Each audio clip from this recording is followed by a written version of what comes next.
केशवराव भोसले नाट्यगृह खाजगीकरणाचा घाट.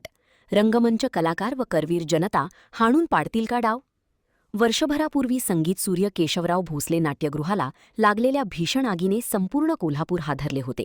या ऐतिहासिक नाट्यगृहाचे मोठे नुकसान झाल्याने रसिक, कलाकार आणि नागरिकांच्या भावना दुखावल्या होत्या. आता या नाट्यगृहाच्या खाजगीकरणाची चर्चा पुन्हा सुरू झाल्याने शहरात नव्या वादाला तोंड फुटले आहे. या पार्श्वभूमीवर नगरसेवकांची भूमिका काय असणार आणि कोल्हापूरकर कोणता निर्णय घेणार याकडे सर्वांचे लक्ष लागले आहे.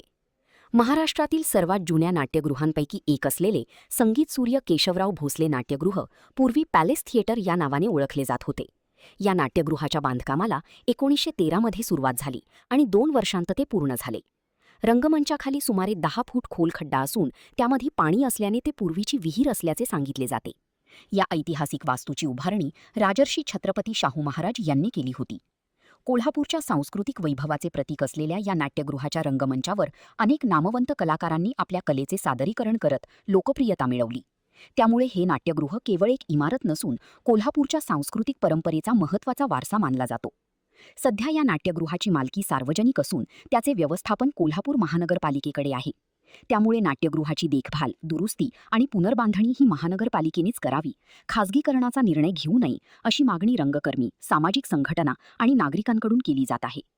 खाजगीकरणाचा निर्णय झाल्यास रंगभूमीशी संबंधित कलाकार, विविध सामाजिक संघटना आणि नागरिकांकडून तीव्र विरोध होण्याची शक्यता व्यक्त केली जात आहे.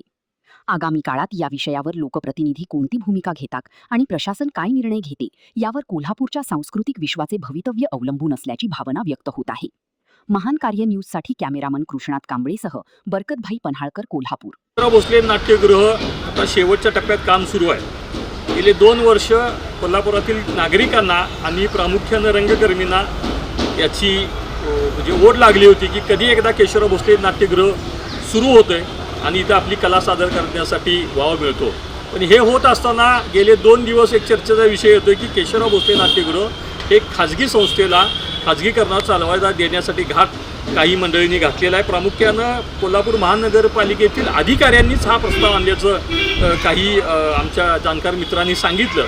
पण असं जर काय होत असेल तर याला रंगकर्मींनी काल विरोध केलेलाच आहे. पण माझ्यासारखे जे छोटे कलाकार आहेत आणि जे सामान्य कार्यकर्ते आहेत त्यांचासुद्धा या गोष्टीला विरोध असणार आहे, हे या प्रशासनानं लक्षात घ्यावं. राजर्षी छत्रपती शाहू महाराजांनी कोल्हापुरातील सामान्य कलाकारांना वाव मिळावा, त्यातून यांना कला सादरी करण्यासाठी एक स्टेज मिळावं यासाठी संगीत सूर्य केशवराव भोसले हे नाट्यगृह सुरू केलं होतं. तर या राजश्री शाहूंच्या विचाराला कुठंतरी मातीमोल करण्याचं काम या बाहेरून येणाऱ्या काही अधिकाऱ्यांच्या माध्यमातून केलं जातंय, यात शंका नाही. पण असं जरी होत असलं तरी केशवराव भोसले नाट्यगृहाला आग लागली का लावली हा प्रश्न अजूनही गुलदस्त्यात आहे. पण हे झाल्यानंतर शासनानं एकनाथ शिंदे साहेबांनी प्रामुख्यानं त्याला मोठा निधी दिला. त्यानंतर देवेंद्र फडणवीस साहेब आले, त्यांनीसुद्धा निधीची कमतरता आजपर्यंत पडू दिलेली नाही. त्यातून हे काम चांगलं होतंय. या काम करत असताना इथं असणारे अत्याधुनिक आताचे साऊंड असतील, लाईट्स असतील, बाकीची सर्व आतली इंटेरियर जे असेल ते चांगल्या पद्धतीने केलेलं दिसून येते. एवढं करत या सर्व कामाची 10 वर्षाची AMC-सुद्धा या ठिकाणी करण्यात येणार आहे. असं असताना एवढं सगळं शासनानं पैसे खर्च करून ते उचलून एका खाजगी कुठल्या तरी संस्थेला द्यायचं म्हणजे यात काहीतरी काळबेर आहे. म्हणजे एक आयतं ताट तयार करून दुसऱ्याला खाण्यासाठी द्यायचं असं म्हटलं तर चुकीचं ठरणार नाही. पण आम्ही असं होऊन देणार नाही.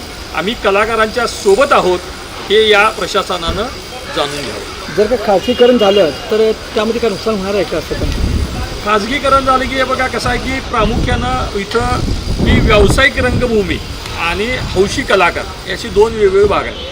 जे व्यावसायिक रंगभूमी करतात त्यांना जर काय भाडं वाढवून दिलं, खाजगी घ्या किंवा कोणी घ्या, भाडं 50,000 घ्या किंवा 1,00,000 रुपये घ्या, ते काय तिकिटाच्या माध्यमातून करतील. 100चं तिकीट आहे तिथं 500 रुपये तिकीट लावतील. ज्यांना यायचं बघायला ते बघून त्यांचे पैसे कवर होतील. पण जो मगाशी मी म्हटलं की मूळ मुद्दा आहे की कोल्हापुरात ही करवीर नगरी, ही कलानगरी म्हणून सुद्धा ओळखली जाते. याच्या मातीतून अनेक कलाकार घडवलेले आहेत.